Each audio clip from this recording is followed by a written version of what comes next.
Muy buenas a todos y bienvenidos a Mundo Azul.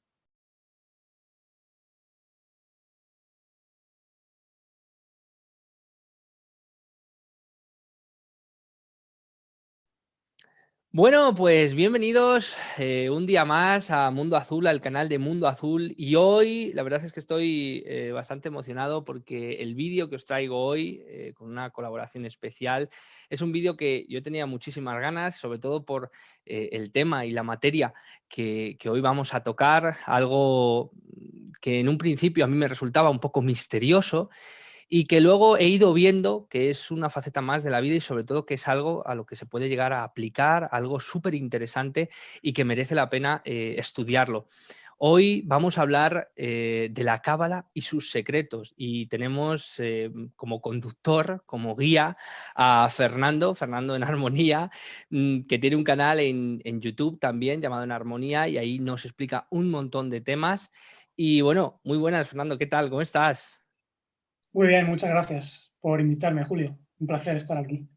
Encantado, encantado. Ya, como te digo, tenía muchísimas ganas de que de que vinieras y nos explicaras sobre todo esto de la cábala, que yo tantas vueltas le he dado siempre y que, no sé, tantas preguntas he tenido. Y bueno, tú y yo ya hemos compartido unos ratos juntos en los que me has podido demostrar cierto tipo de cosas y me has ido guiando en esos vericuetos de lo que es la cábala. Y la verdad es que me has dejado impresionado. Y bueno, hoy quiero también un poquito que todos los que nos están viendo, todos los que están observando este vídeo y viendo a ver lo que le venimos hoy a ofrecer, entiendan un poquito la importancia de la cábala, por lo menos también la importancia que tiene en este caso para mí y lo que yo pienso de ella, pero sobre todo para que la comprendan, que comprendan un poco el funcionamiento, que comprendan de dónde viene. Así como breve explicación, Fernando, ¿qué es la cábala? Bueno, la cábala es un concepto que está popularizado sobre todo en el ámbito de la mística judía, aunque luego ha sido utilizado en muchos otros contextos, ¿no? De filosofía hermética, filosofía mágica, pero en realidad mm, dentro del pensamiento hebreo, cábala sería así como la instrucción que tiene el alma internamente, el ADN de luz que fue codificado por las inteligencias divinas para poder movernos en el mundo sin ser engañados y seguir de algún modo esa inteligencia divina para poder desplegar todas nuestras facultades. Según los pensadores hebreos, Cábala viene de Lekabel, que es recibir. Y yo lo estuve buscando, ¿no? En toda la Biblia, a ver dónde podía aparecer ese término. No encontré el término cábala, que es muy importante, pero sí que encontré lecabel. Por ejemplo, en Proverbios 19:20, ¿no? Se dice Shema etza kaba lecabel musar, o sea, recibe mi instrucción, porque la instrucción haría alusión, digamos, a esas enseñanzas divinas que el alma debe seguir para no perderse en el mundo. Y bueno, fue popularizado el término por Luzzatto en el siglo XVIII. Antiguamente no se hablaba de cábala, se le llamaba de otro modo. Y digamos que habría varios momentos en la historia en los cuales esa instrucción se desveló, se hizo consciente en la humanidad, pero claro, quedó velada, quedó ocultada. Entonces, esa sabiduría llegó a ser llamada Hokman Nishtara, que significa sabiduría oculta o sabiduría escondida. Entonces, aquellos maestros de luz que han venido a desvelarla, pues habrían sido considerados como grandes cabalistas, ¿no? Lo que pasa es que, bueno, pues aquí hay muchos dilemas, ¿no? Dentro de lo que es el pensamiento hebreo hay diversas vertientes, ¿no? De cábala, y luego, como he dicho, pues evidentemente fuera, cada uno ha tomado lo que le ha interesado y lo ha aplicado pues a su particular visión del mundo, ¿no? Eso sería a grandes rasgos, una idea general. Y está muy bien, y como veis, todo lo que nos estáis observando, Fernando es un pozo de sabiduría, sobre todo por cómo se explica, las palabras que utiliza, y la verdad es que es una auténtica maravilla. Ahora lo vais a ir, lo vais a ir viendo. Pero Fernando, yo, como te he dicho antes, como si fuera un espectador más, siempre me he imaginado el tema de la cábala con mucho misticismo, una especie de cabalgada entre la magia, las matemáticas. Siempre me he imaginado a aquellas personas que estudian cábala, que me huelga decir que tú la has estudiado, has ido a estudiar propiamente dicha cábala durante mucho tiempo, y siempre me los he imaginado, pues, básicamente en una biblioteca buscando el devenir de los acontecimientos de la vida, y un poco a nivel como los antiguos alquimistas, ¿no? Que se encerraban en una torre y buscaban en las estrellas. Cuéntanos, la cábala realmente, más que los secretos, el inicio de la cábala o el punto primero de partida de la cábala, ¿de dónde viene? Dentro de la mística hebrea se dice que el primer momento en que esa cábala se da a conocer a la humanidad es en el Gan Eden, en el jardín del Edén, cuando el alma de Adán fue formada del polvo de Adamá. Adamá era una tierra astral y el Gan Eden era una dimensión espiritual donde ese alma, que era colectiva en aquel entonces, digamos, estaba destinada a encarnarse en diversos cuerpos espirituales en aquel entonces. Entonces recibió esa instrucción, de ahí viene lo de recibir, ¿no? Entonces, según la leyenda hebrea, que yo pienso que es así, vamos, lo siento que eso es verdad, ese alma humana, digamos, que recibió algo, y en aquel entonces, digamos, que era una enseñanza directa, o sea, no había ocultamiento de ningún tipo. Digamos que toda la sabiduría primordial le era dada, pero claro, la inmadurez del alma humana hacía que no pudiese comprender ciertas cosas. Entonces, sí que había un cierto velamiento. Y en el Gan Eden, digamos que había una interacción entre las inteligencias más divinas y el alma humana, que también, en cierto modo, era divina porque eran seres espirituales. Por ejemplo, ahí en la palabra, en la expresión Gan Eden, ya hay un código cabalístico. Gan es un acrónimo que viene de Guf, cuerpo, y Neshama, que es el soplo de comprensión. Se dice que el Yud He Elohim, lo que traducen como Señor Dios, insufló el Nishmat Haim, que es el soplo de vida, que hizo que Adán se convirtiese en un Nefesh Haya, una alma con vitalidad divina. Entonces, la primera instrucción fue: tú puedes comer de todos los árboles que hay en el jardín, sobre todo del árbol de la vida, ¿no? Que tiene pues sus frutos de sabiduría, comprensión, impresiones de conciencia, etc. Pero, digamos, no comas del árbol que está en el medio, que era el árbol del conocimiento de lo bueno y lo deficiente. Y aquí ya hay un dilema, ¿no? Porque el árbol de la vida también estaba en el medio. Entonces, según esa instrucción de la Torá, pues estarían juntos, estarían mezclados los dos árboles. El árbol del conocimiento hacía alusión a cuerpos físicos que, según la propia tradición judía, habían sido elaborados por unos seres arquitectos que son de naturaleza reptiliana. Aquí hay mucho dilema, mucha controversia sobre quién era Nahash, ¿no? Quién era la serpiente.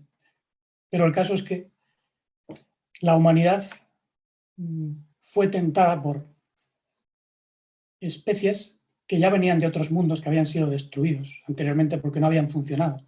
Entonces, los arquitectos divinos habían dado punto y final a otros mundos, pero estas especies reptilianas sobrevivieron y dejaron su genética, ¿no? En el jardín del Edén, que de algún modo pues, logró atraer a las almas adámicas que se encarnaron, ¿no? En esos cuerpos físicos, comieron del árbol del conocimiento, y entonces esto generó un problema, ¿no? Porque hubo un cortocircuito, por así decirlo. Dos genéticas incompatibles plantearon pues, un dilema a los arquitectos que se vieron obligados a destruir aquellas primeras mezclas entre lo adámico y lo reptiliano y le dieron unos nuevos cuerpos a las almas adámicas, ¿no? Pero a partir de entonces esa instrucción divina quedó ocultada porque en este mundo pues, hay una constricción muy fuerte, ¿no? Hay un cerebro que nos impide recibir toda la luz. Entonces, a partir de aquí comenzó el gran viaje de la luz humana que tuvo que ser recibida por diversos linajes. Por ejemplo, se dice que el tercer hijo o el linaje que fue justo entre Adán y Jabá, que eran el aspecto masculino y femenino del alma humana, pues fue Set. Y de Set surgieron linajes como el de Noaj, o Noaj es Noé, o el de Enoch, ¿no? Hanoch, que se dice que caminó con Elohim y Elohim se lo llevó. Fue un tipo de humano que elevó su vibración del alma y del cuerpo a tal grado que se fusionó, ¿no?, con otra dimensión. Entonces, estos se habrían convertido en la tradición cabalística hebrea en los principales transmisores de esa línea de enseñanza divina. Y luego, evidentemente, después de la catástrofe que hubo, el llamado diluvio, el Mabul, pues este conocimiento fue utilizado o robado por almas caídas, almas híbridas, los llamados hijos de Dios o hijos de Elohim, que tomaron a las hijas de Adán y les engendraron nefilim, caídos. Estos caídos, que son de diversos tipos, habrían generado un linaje de almas aquí en la Tierra que robó ese conocimiento. Un arquetipo, por ejemplo, es Nimrod, el rey tirano que levantó la Torre de Babel, ¿no?, para lograr ser como los Elohim. Pero los Elohim, los dioses arquitectos, digamos que con las fuerzas de la naturaleza pues derribaron esa Torre de Babel, que yo interpreto son tecnologías espirituales y también de cultura humana para tratar de ser divinos, ¿no? Y dice el Midrash hebreo que en aquel entonces, cuando surgió Abraham, cuando vino al que llaman el padre de la fe, pues él quería dar esta enseñanza de la Cábala a toda la humanidad. Pero Nimrod no quería, él quería controlar a las masas. Entonces dice la leyenda que le arrojaron a un horno a Abraham, pero él salió vivo, ¿no? Y desde mi punto de vista, a partir de aquí ya surgen dos líneas de Cábala, por así decirlo. Una más oculta o destinada a controlar a la humanidad, que está operando en muchas civilizaciones, y mucho de lo que hoy se considera religión tiene aspectos muy, muy turbios de métodos cabalísticos. Y luego otra línea que más o menos ha ido comprendiendo, ¿no?, cuál es el papel de la humanidad, ¿no?, que debemos evolucionar en conciencia, que debemos ser capaces de comprender el lenguaje de ramas del árbol de la vida, porque eso es como se define la cábala en ese pensamiento hebreo. El lenguaje de ramas es algo muy bonito. Y digamos que Abraham habría sido un difusor de algunos fundamentos, ¿no? Pero digamos que el gran difusor o el gran receptor de lo que hoy muchos consideran como cábala judía o cábala tradicional, mejor dicho, porque lo de judío puede ser confuso, fue Moisés, ¿no? Ese es el gran momento, según la historia de la Cábala hebrea, en el cual se recibe una instrucción mucho más completa que supuestamente había estado en el jardín del Edén, ¿no? Lo que pasa es que hay también dos momentos, porque según la historia que se cuenta en la Torá, pues a Moisés se le dio una primera instrucción que estaba escrita por el dedo de Elohim, el dedo de los ángeles, arquitectos divinos, pero cuando Moisés bajó del monte Sinaí, perdón, cuando bajó del monte Sinaí, pues vio que los israelitas estaban adorando, ¿no?, al becerro de oro. Todo esto es un código, o sea, es una historia alegórica. No quiere decir que estuviesen postrándose ante un buey dorado, ¿no?, sino que estaban siguiendo la religión egipcia que provenía de Orión. Entonces, habría que interpretar que seguían más bien enseñanzas de Orión, del toro, Tauro. Tauro está a la derecha de Orión. Y entonces esto hizo pensar a ese profeta, a Moisés, que no estaban preparados para recibir la primera enseñanza, la original, ¿no? Entonces rompió esas primeras tablas. Entonces se le dio la orden a Moisés de que, bueno, no le iban a castigar al pueblo de Israel, pero tenía que copiar esa enseñanza primera y ponerla en otras tablas. Pero esta ya era una enseñanza codificada. Y de ahí viene lo que hoy entendemos por Torá escrita, que son los primeros 5 libros de la Biblia, que están llenos de códigos matemáticos, llenos de alegorías. Y esto es, digamos, una cábala mucho más mundana, por así decirlo. No es la cábala original.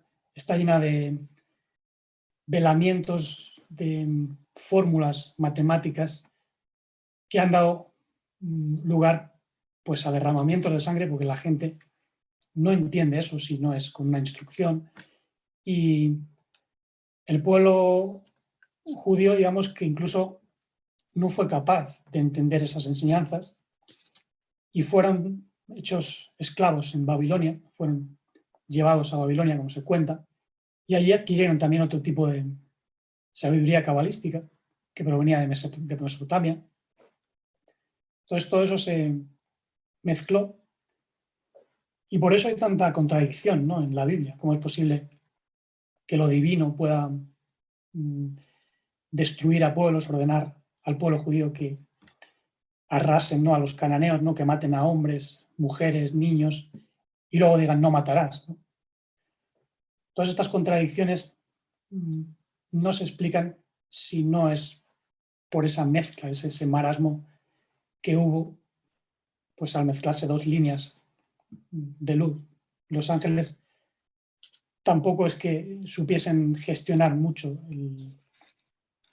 al pueblo humano, porque está lleno de contradicciones, ¿no? Entonces, hay un dilema muy fuerte, ¿no?, en torno a lo que son las enseñanzas cabalísticas, pero bueno, se puede despejar la paja del trigo, sobre todo después de la venida, ¿no?, del Mesías esperado que estaba anunciado en la Torá.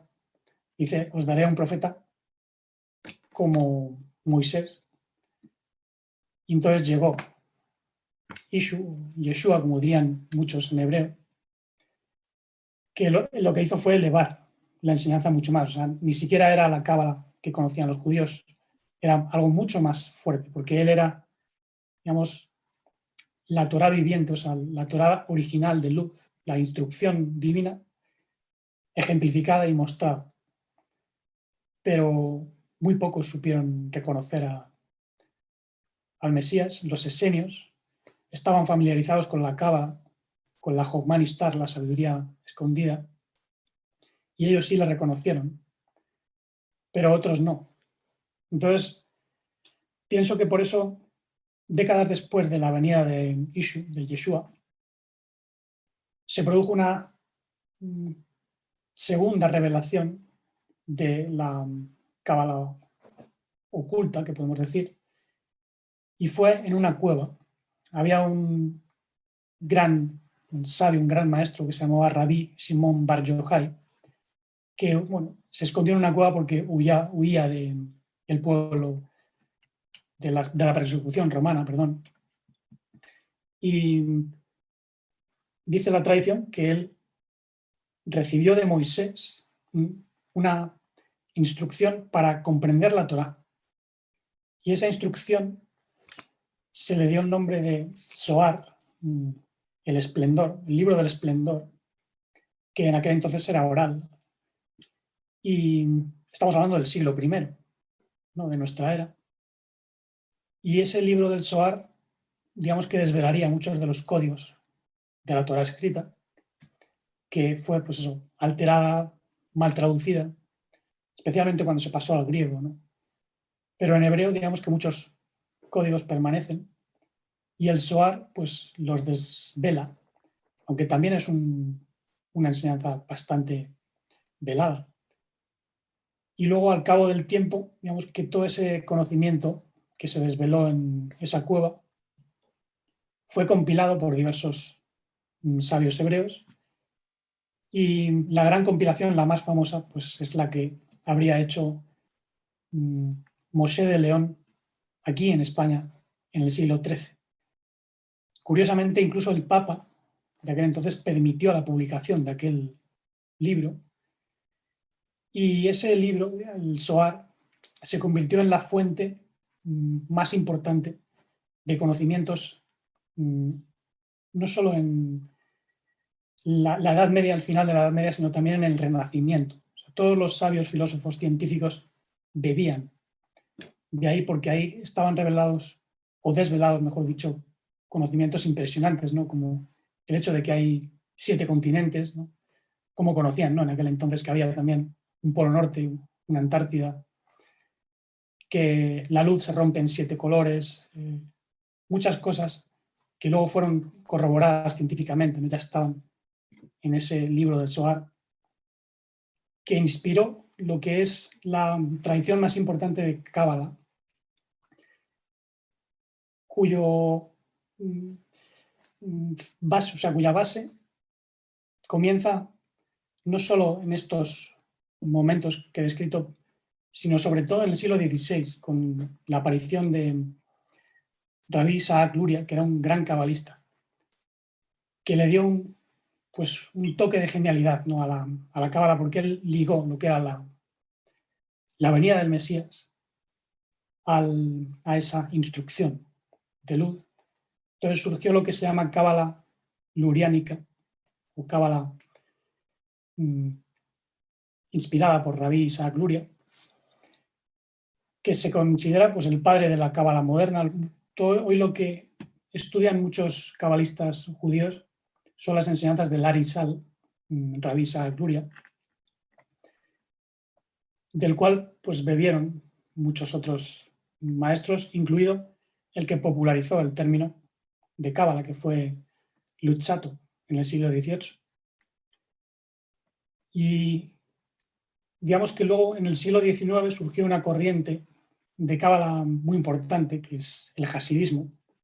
Son estos maestros que suelen llevar los gorros altos, que cantan mucho, son muy alegres. Gesed es misericordia, pero se relaciona también con la felicidad.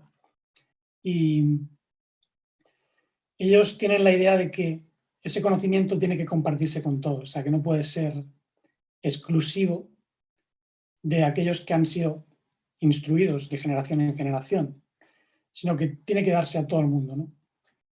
Incluso personas que no cumplen con la edad, porque supuestamente alguien no puede recibir la cábala si no tiene al menos 40 años, si no tiene una instrucción, por lo menos eso tradicionalmente.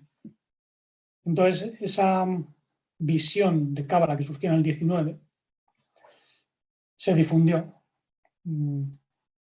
a otros círculos, y qué curioso que en ese mismo siglo XIX, pues, aparecieron también escuelas ocultistas, ¿no?, como por ejemplo la Golden Dawn, que tomó muchos conocimientos de cábala y los mezcló con cábala hermética, que proviene del antiguo Egipto, y también con cábala mágica, que proviene de Mesopotamia.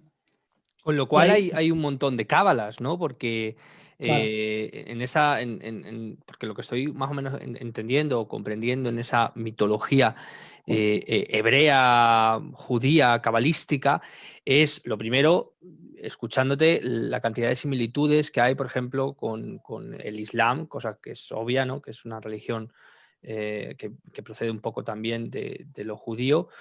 Por ejemplo, lo de las razas, las diferentes razas que había en la antigüedad, también con lo del árbol de la vida y sobre todo el ver en muchos conceptos cómo nos falta perspectiva y creemos que lo judío empieza a partir del Antiguo Testamento y no es cierto. El recorrido de la mitología o de la historia espiritual judía o de la cábala, en este caso hebrea, es increíble, ¿no? Es mucho anterior de lo que creemos los que tenemos poco conocimiento en este caso, pero sobre todo el ver que hay dijéramos desde un inicio, ¿no? Desde una partida, diferentes entendimientos y cómo se ha ido bifurcando, como tú lo has dicho antes, diferentes aspectos de las religiones también poseen lo que son los puntos matemáticos de la cábala, diferentes entendimientos con respecto a la cábala y luego cómo se ha ido moldeando, ¿no?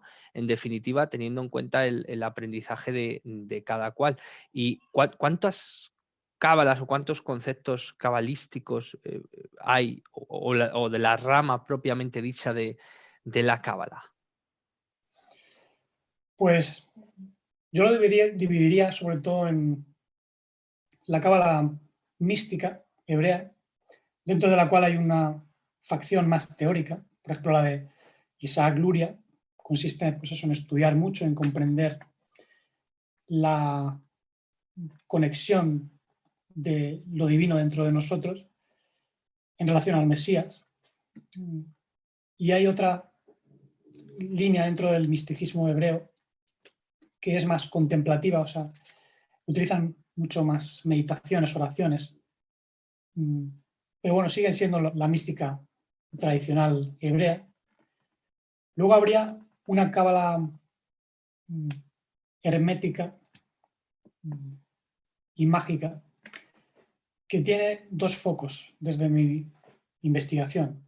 Uno es Egipto, y es muy curioso este foco porque en la tradición egipcia, la religión egipcia, había tres jeroglíficos que unidos dan prácticamente el nombre Kabbalah. Por ejemplo, el Ka era el alma vital, que tiene que unirse al Ba, el alma mental.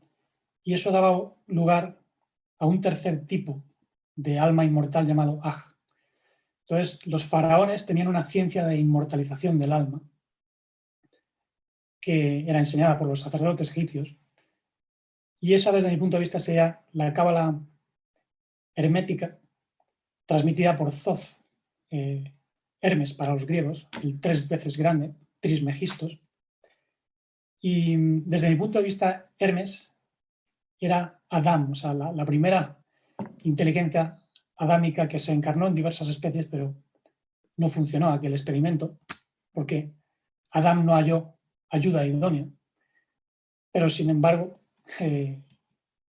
ese alma transmitió su entendimiento de la cábala y es, como yo entiendo lo que es la cábala hermética, que se difundió por el pueblo egipcio, pero también llegó a los griegos. Y luego también hay una cábala de origen mesopotámico, babilónico, que pone mucho énfasis en los números, los cálculos, concretamente de la numerología, y también las fórmulas mágicas, la magia mesopotámica. Entonces, eso es lo que hoy muchos entienden por cábala, nos lo llaman así.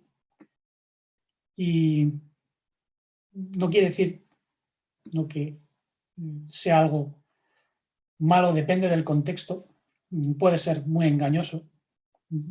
Yo no lo recomendaría como una fuente de gran sabiduría o conocimiento, porque en realidad no comprenden, ¿no?, lo que es la verdadera luz de vida, y lo que pretenden hacer es modificar la realidad o incluso eh, conectarse a ciertas entidades para que estas entidades pues hagan algo por esa persona.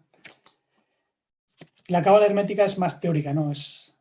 Tiene como misión conseguir la inmortalización del alma, pero no tiene en cuenta al Mesías. Por tanto, no es posible inmortalizar el alma sin recibir lo que se conoce como el alma adicional del Mesías. Así la llaman, por ejemplo, en la tradición hebrea, que en el Nuevo Testamento pues viene a ser el recibir lo que mal tradujeron como la carne y el cuerpo de Cristo, ¿no? Es más bien la esencia. Cuando recibimos una esencia de el Mesías encarnado, entonces podemos vivir su vida. Eso sería un grado mucho más elevado incluso que lo que en la tradición hebrea consideran cábala, ¿no?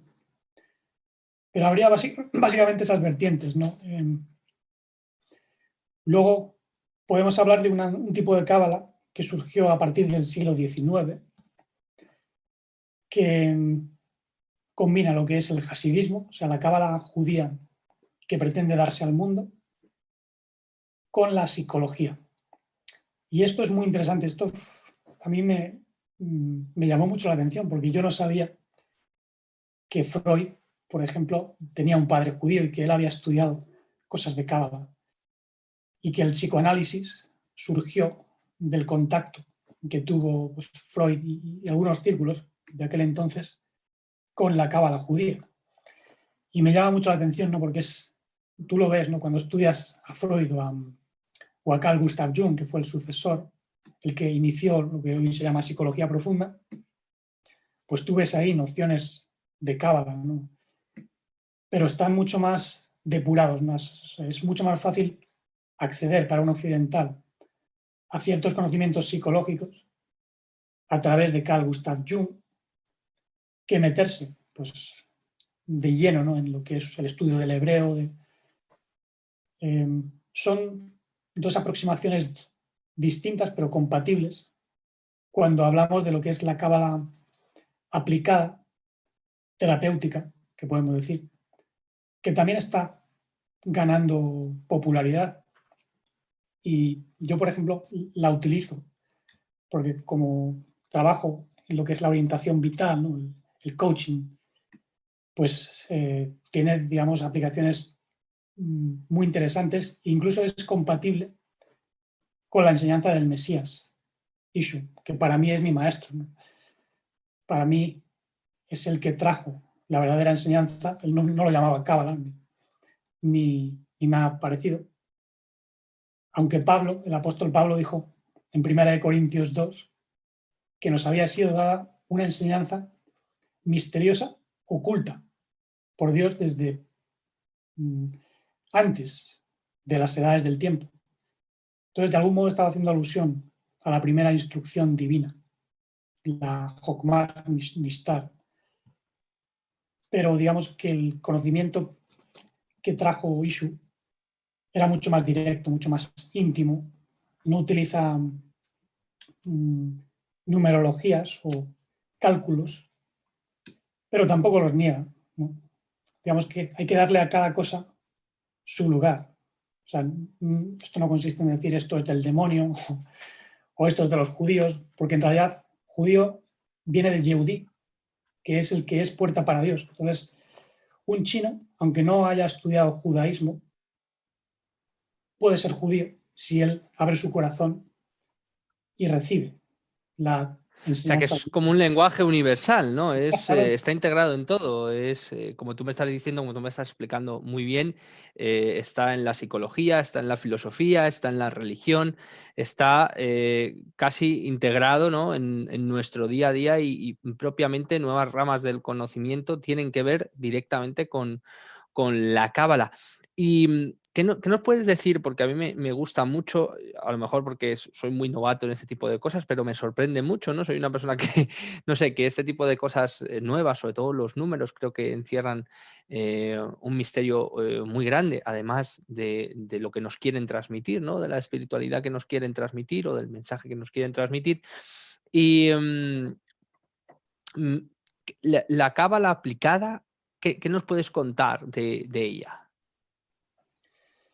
La cábala aplicada, como decía, es la unión, ¿no?, de esa cábala judía y la psicología occidental, ¿no? La profundización en el inconsciente, el subconsciente, la sombra que nos atenaza, ¿no? Esto es un concepto de Jung, la sombra, que es básicamente el ego. Yo al ego lo defino como la experiencia de gran oscuridad. Y bueno, muchas místicas dicen, no, hay que destruir el ego, hay que deshacernos de él. Pero claro, aquí, en nuestra experiencia cotidiana, no nos podemos deshacer de muchas cargas de la noche al día. Entonces, tenemos que transformarlas. Y para eso, por ejemplo, una manera muy directa, rápida y clara de ver las sombras que nos atenazan y podernos liberarnos de ellas por medio de la toma de conciencia es viendo las funciones de estas sombras y también cómo actúa la luz dentro de nosotros. Y esto se puede representar con números, pero no son números, sino que son funciones. Por ejemplo, el 1 evidentemente representa la unificación, la unidad. El 2 puede representar la cooperación entre dos personas, pero claro, también tiene su lado oscuro. El 1 puede ser aislamiento, puede ser un egocentrismo tal que deja a la persona completamente aislada. El 2 puede ser dualidad, una mente partida. Pues hoy quiero una cosa, mañana quiero otra. No sé qué decidir, qué hago en la vida. Ahí está, el 2. Entonces, podemos comprender lo que nos sucede de manera muy clara, rápida, con ciertos cálculos, incluso, porque desde el mismo instante en que nuestro alma humana, adámica, es puesta en un cuerpo físico, entra por un portal. Y esto viene también de la Cábala. Está incluso explicado en un libro que se llamaba el Sefer Yetzirah, el libro de la formación atribuido a Abraham, donde están todas las claves astrológicas, planetarias, cabalísticas en general, porque en realidad la cábala es el fundamento de muchas ciencias de la mente, de la psique, del alma, e incluye a la astrología. Entonces, toda astrología sin cábala está coja. No es posible determinar ciertos elementos de la psicología cosmológica sin tener conocimientos de cábala. Y lo que hace la cábala aplicada pues, es tener todo eso con unas herramientas muy asépticas, porque no se mete demasiado en misticismos, ni especula, ni trata de contactar con entidades, aunque sean divinas, ¿no? Porque los hebreos muchas veces invocan a ángeles, ¿no? Pero la cábala aplicada, digamos que no necesita eso, puede colaborar, ¿no?, con la mística hebrea, pero en principio, digamos que lo que importa es la conciencia, la conexión que tenemos con el Mesías, eso sí, por lo menos en el modo en que yo trabajo, para mí es muy importante, ¿no? Mesías viene de Mashiach, que en hebreo significa hay cerebro, entonces hay comprensión. También se relaciona con la palabra neshama, que es el soplo de comprensión. Entonces lo que tenemos que hacer es comprender por qué las sombras nos atenazan y cómo debemos dejar que la luz de la conciencia sea la que vaya despejando el camino y ayudándonos pues, a hallar nuestra misión, nuestra vocación, sanación incluso, porque es el mismo verbo divino, la vida divina la que nos sana. No es la cultura humana o algunas entidades, sino que es la vida misma la que puede sanar muchas cosas, ¿no?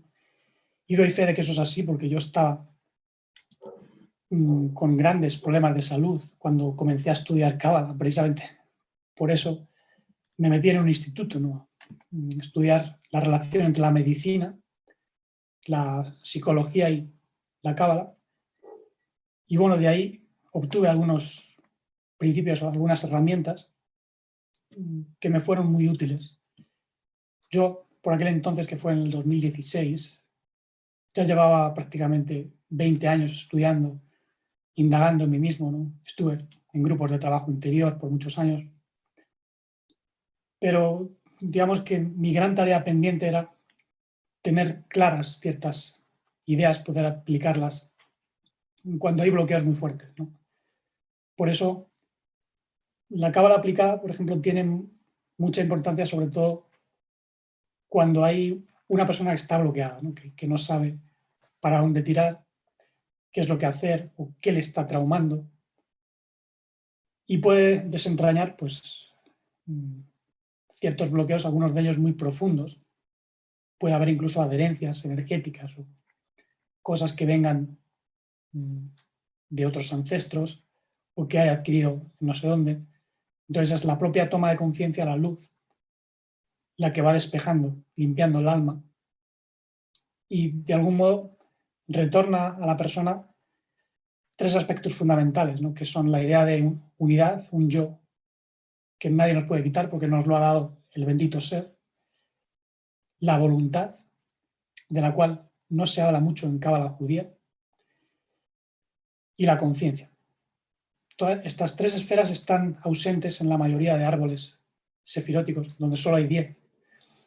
Pero el Mesías trajo 3 más, porque él dijo: yo soy la luz del mundo y vosotros sois la luz del mundo, o del cosmos, mejor dicho, como está ahí escrito en el Nuevo Testamento. También dijo: yo soy la vid verdadera y vosotros las ramas. Es decir, debéis ser las extensiones. Entonces, la luz del cosmos es esa conciencia. Pero de algún modo estamos cumpliendo la voluntad del Padre universal, por tanto también tenemos su voluntad. Cumplir nuestra misión es hacer la voluntad del Padre, que es traer amor incondicional, la vida pura, la conciencia que va despejando las sombras. Y eso de algún modo puede irnos haciendo más y más completos. En realidad lo tenemos todo, pero solo tenemos que florecer como frutos en el árbol de la vida.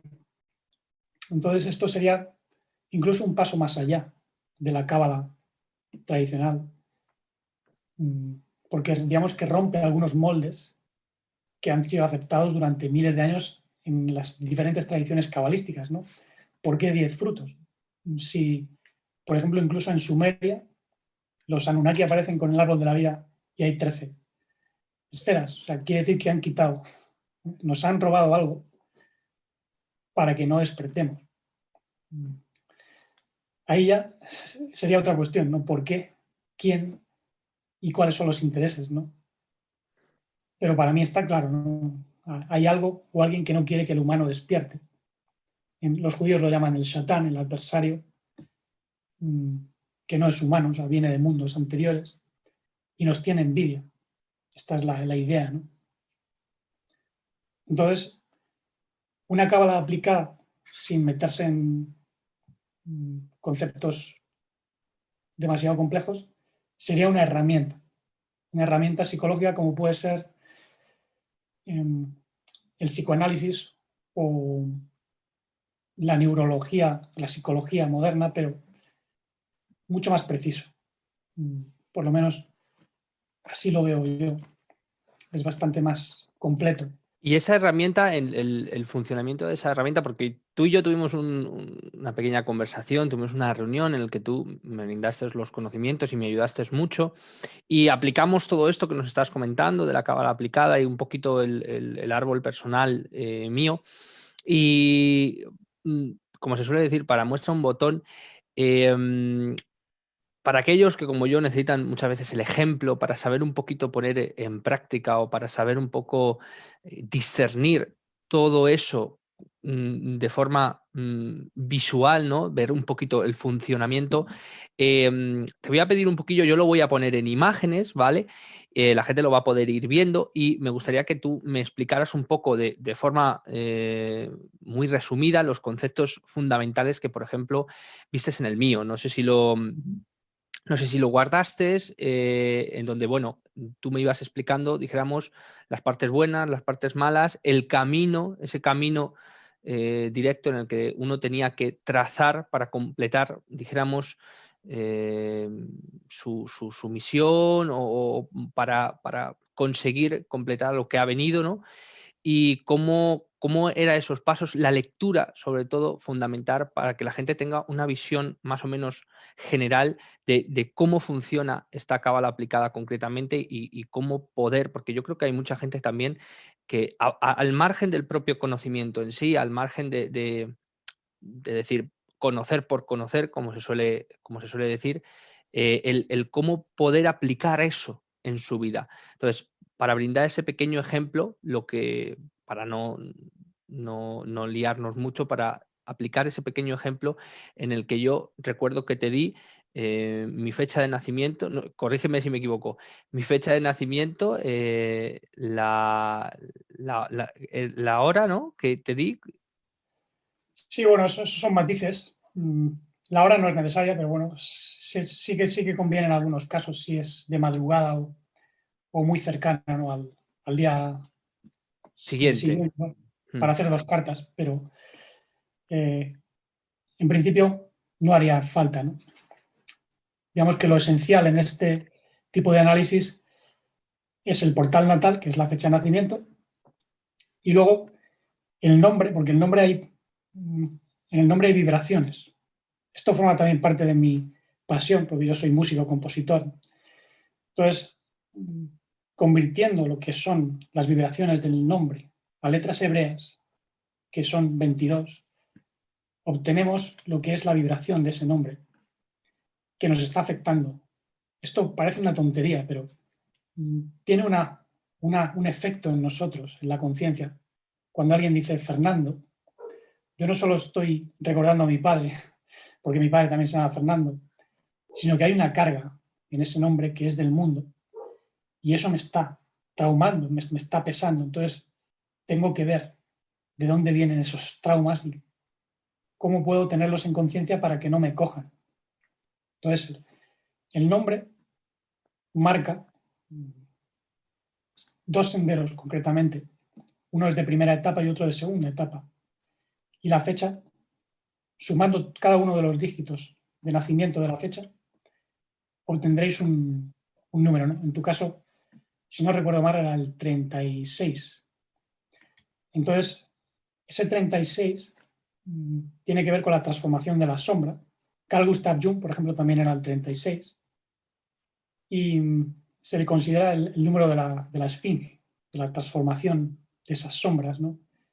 O sea, el cuerpo de toro, las garras de león, que son las emociones, las alas de águila, que son el pensamiento, la cabeza de hombre, los pechos de mujer, que serían el amor.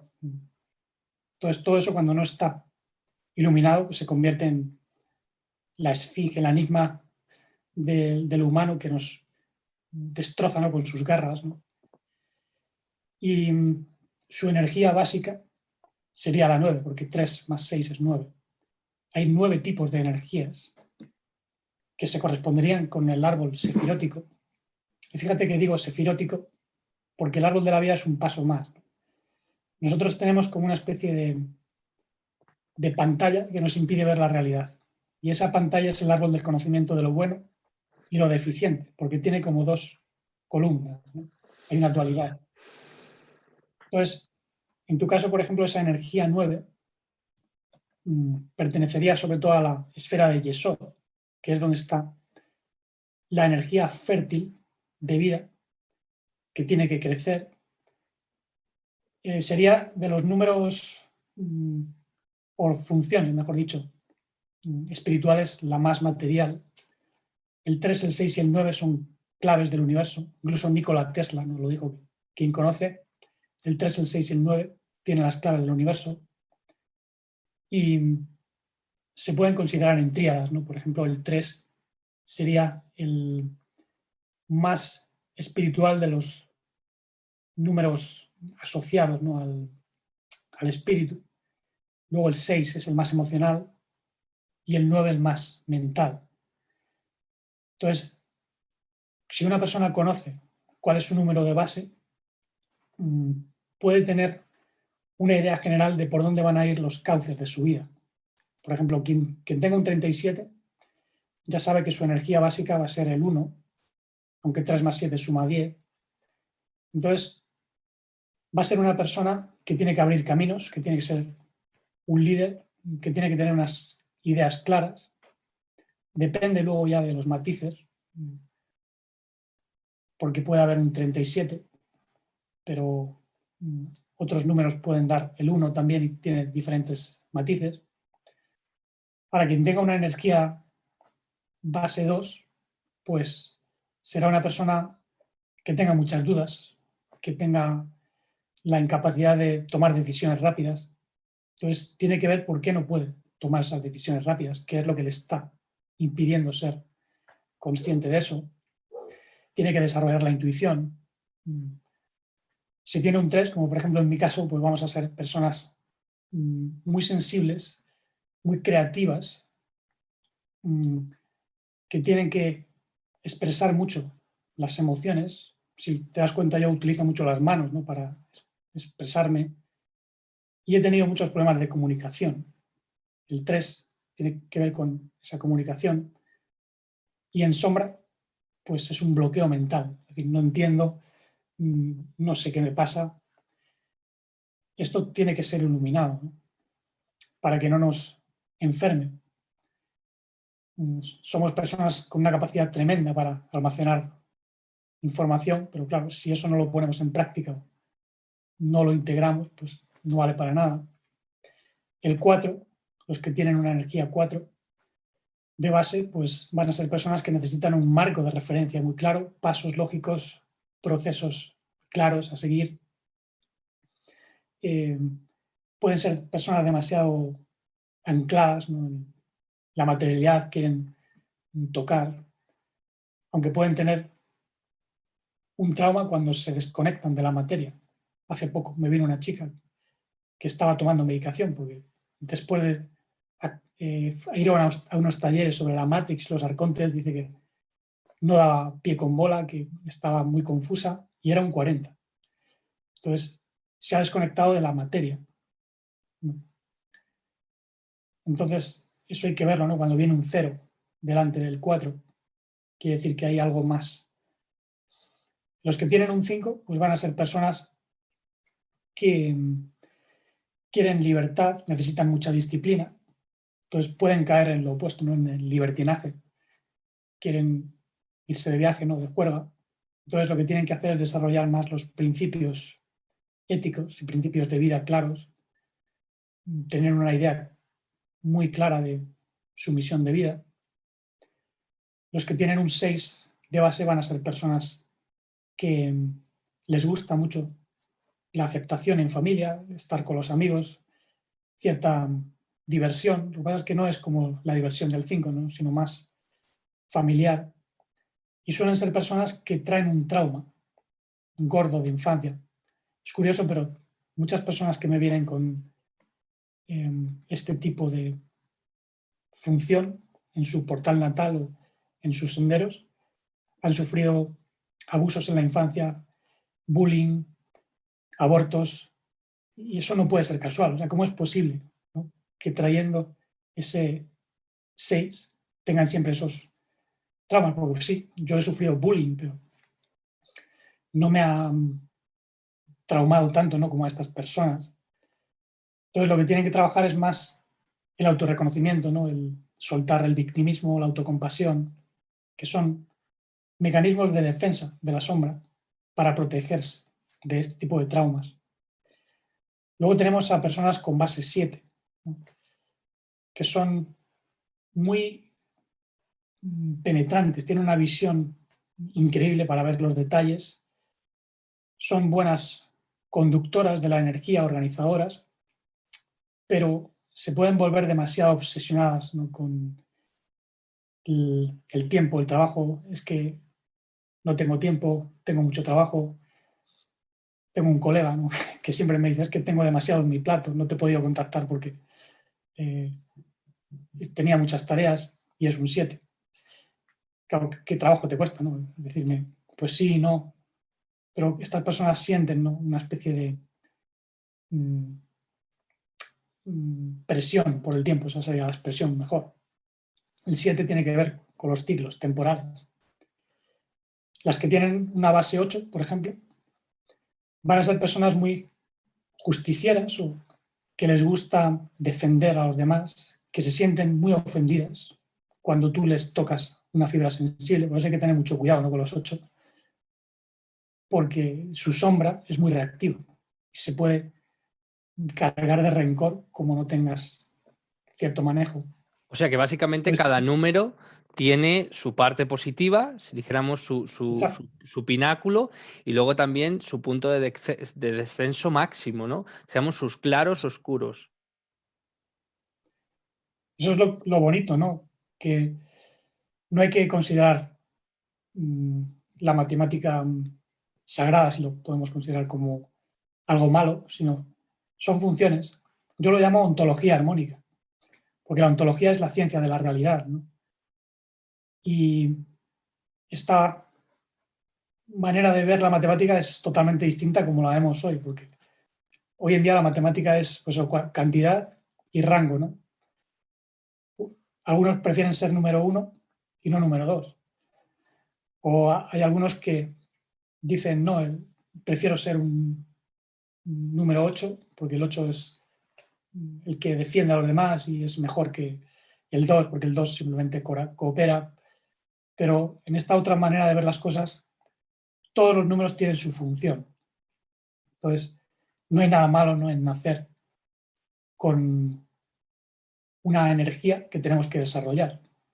Yo soy energía 3 porque mi alma tiene esa vibración y también viene de un origen. Esto también se puede mirar con los números, porque te dicen exactamente de qué tipo de región puedes venir, ¿no? Porque no todas las almas tienen la misma vibración, cada una tiene su función.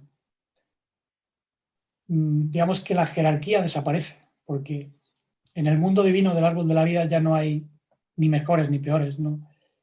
Una criatura que no pueda comprender totalmente la divinidad no quiere decir que sea peor, sino simplemente que la divinidad está experimentando a través de esa criatura a su grado de comprensión y cada uno es igual de importante, ¿no? Porque si quitamos el grado de comprensión de lo pequeño y lo grande, pues habría como un desequilibrio, ¿no? Entonces, sí, en ese sentido, la matemática aplicada sería un aspecto de la cábala que es muy, muy, muy útil y muy rápido.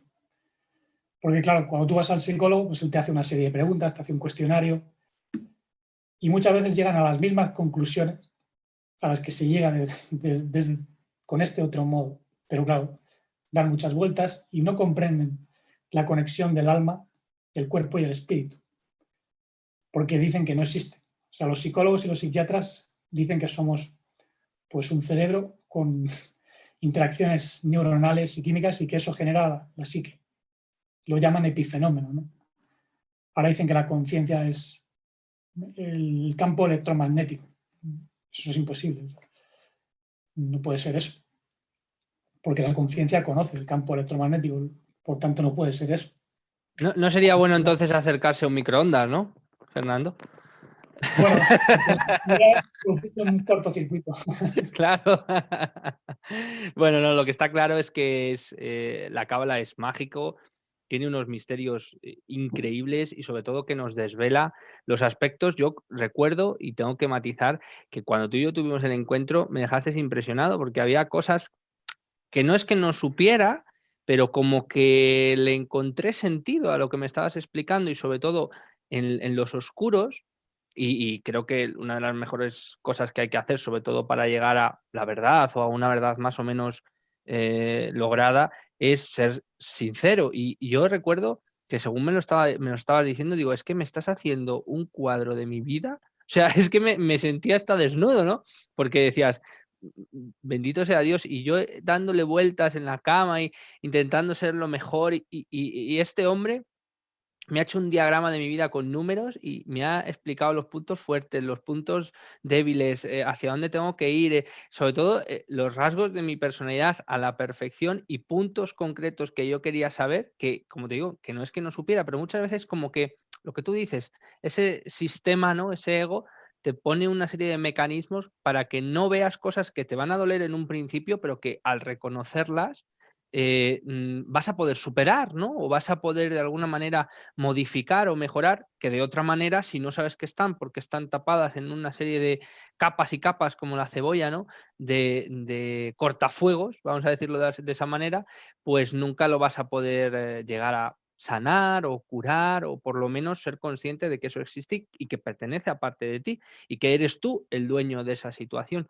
Pero sobre todo a mí me sorprendió cuando a mí me hiciste el mío y sobre todo me dio a entender lo que tú estás explicando ahora, que más allá de un mero cuerpo somos vibración, que esa vibración está ligada a estos números, que nada es por casualidad, que todo lo que sucede a tu alrededor, en tu vida, que incluso tu propio nombre tiene que ver y que, bueno, que ha sido puesto ahí de una manera muy determinada y que en definitiva está todo como una especie interconectado, como si fueran ramas, precisamente, ¿no? Como si fueran esas Sí, ramificaciones.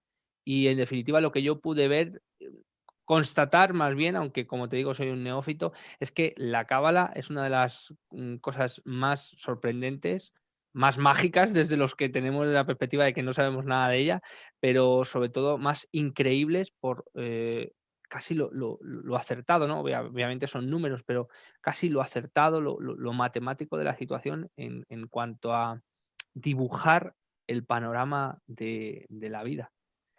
Y para sí. terminar, Fernando, si quieres añadir algo más, porque la verdad es, a mí siempre que hablo contigo me dejas impresionado. Si quieres añadir algo más ya para terminar en cuanto a la cábala, algún consejo, algún pequeño matiz de lo que Sí, quieras. yo diría que para comprender esto de la manera más simple es darnos cuenta de que todo es vibración y que las vibraciones tienen frecuencias y estas frecuencias pues se pueden expresar, ¿no? Con números, pero claro, eh, puede haber distorsiones. Vivimos en una cultura tan distorsionada. Por ejemplo, hace poco no publiqué un vídeo donde hablaba de cómo nuestro interior se refleja en el exterior y cómo la música que se suele vender habitualmente pues refleja mucho del caos que hay internamente. Entonces, yo tengo una especie de máxima que yo aprendí de mi maestro, al cual llamo Ishu, como se le llama, ¿no? En el Nuevo Testamento. Él dijo: yo soy el camino, la verdad y la vida, ¿no? Entonces, eso ya nos está dando una pauta de cuál debe ser nuestra vibración, ¿no? Y tal y como él lo expresó, pues tiene que ser un amor incondicional, es decir, que no ponga condiciones, que no diga yo te amo porque me das esto, me das lo otro. Una vida que no ha sido fragmentada porque tenemos en nosotros algo que es puro, que no está contaminado por el mundo. Una conciencia integral que nos hace más y más conscientes de quiénes somos, a qué hemos venido a este planeta, que es a sanar, básicamente, sombras que ni siquiera los ángeles pudieron, ¿no? Entonces, hay algo en nosotros que es primordial, que viene del Padre de las luces y que es sanador. Y eso nos lleva a una serenidad infinita. Esto sería lo que se conoce como el verdadero nombre divino, si lo podemos llamar así, la vibración divina, que los hebreos expresaron como Yud, He, Vav, He, que leído al revés es Havayá, la pura existencia, ¿no? La pura esencia, existencia, podríamos decir, o el puro ser. Entonces, siempre y cuando nosotros estemos vibrando con estas cualidades, pues podremos encontrar nuestra misión de vida e incluso la sanación. Esa sería la conclusión más importante de esta introducción, podemos decir. Pues muchísimas gracias, Fernando. Gracias por darnos estos pequeños matices que han sido, para mí ya, como siempre digo, me explota, me explota la cabeza. Y estos matices para aquellos que yo, el primero, no tenemos ni idea, que espero en un futuro adentrarme en ello, porque la verdad, cada vez que veo con la facilidad todo como, pues eso, como una simple matemática, como una simple ecuación, ver hasta dónde puedes llegar a descubrir los misterios del alma, los misterios de la persona y también a aceptarlo en muchas circunstancias.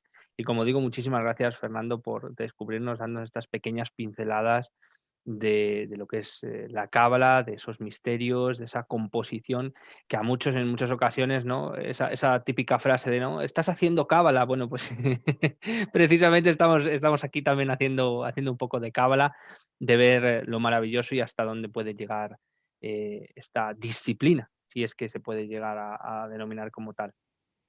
Para aquellos que nos estáis viendo, recordar que Fernando tiene un canal en armonía maravilloso, que tiene ahí unas melodías puestas que el otro día se lo comenté a él, le dejé un mensaje del piano que me encantó. Estuve ahí un rato en la cama mirándolo. Además, por la noche lo estuve mirando mientras mi hija estaba durmiendo, yo estaba viendo a Fernando tocar el piano y fue maravilloso, fue un momento mágico y tiene muchos vídeos que son súper interesantes, así que os animo a que os suscribáis a su canal y le veáis porque es, bueno, ya lo habéis visto que es un pozo de sabiduría. Y con el permiso de Fernando, también os tengo que recordar, yo, Fernando, una de mis cualidades es que soy martillo pilón y hago un poco de publicidad. La historia de Luis Salazar, el comienzo para todos aquellos que deseáis conseguirlo en ebook, en Amazon, en bueno, la caja del libro, en vuestras librerías o pidiéndomelo a mí, si queréis. Mis redes sociales, ahí también están. Y también Telegram, el grupo de Telegram de Mundo Azul, que tenemos ya 76 miembros, unas conversaciones con la de Fernando maravillosas y una gente que merece la pena conocer. Fernando, muchísimas gracias y espero verte aquí prontísimo para que nos cuentes o bien de la cábala o bien de lo que quieras, porque la verdad he disfrutado muchísimo. Pues muchas gracias, Julio. Es un placer. Cuando quieras. Y bueno, a todos vosotros os veo el próximo día en otro y nuevo vídeo de Mundo Azul. Un abrazo.